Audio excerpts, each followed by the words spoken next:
Akkam jirtu kabajamtoota Oromiyaa News 24 odeeffannoo amma bahaa jiraniin naannoo Affaar Aanaa Dullachaatti volkaanoon dhohuun isaa gabaafamee jira.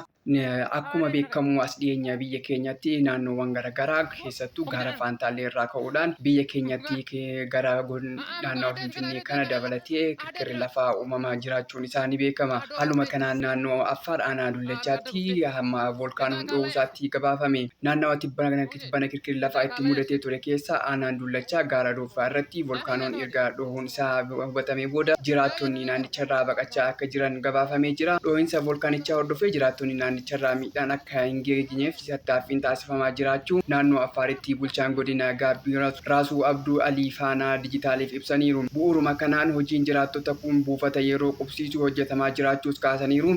Kirkirri lafaa irra deddeebiin mudachaa jiru itti fufuu isaatiin wal qabatee uummanni naannichaa sodaa keessa galuudhaan akkasumas baqaaf saaxilamaa jiraachuun isaa hubatamee jira.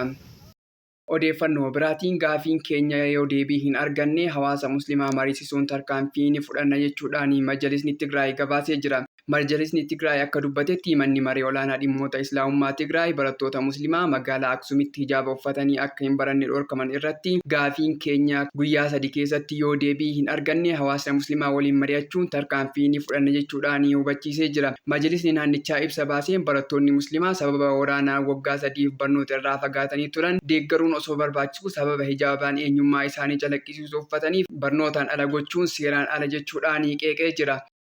Odeeffannoowwan kanneenii fi kanneen biroo jiru haala yerootiin wal qabatee jala bu'uudhaan kan isiniif dhiyeessinu ta'a.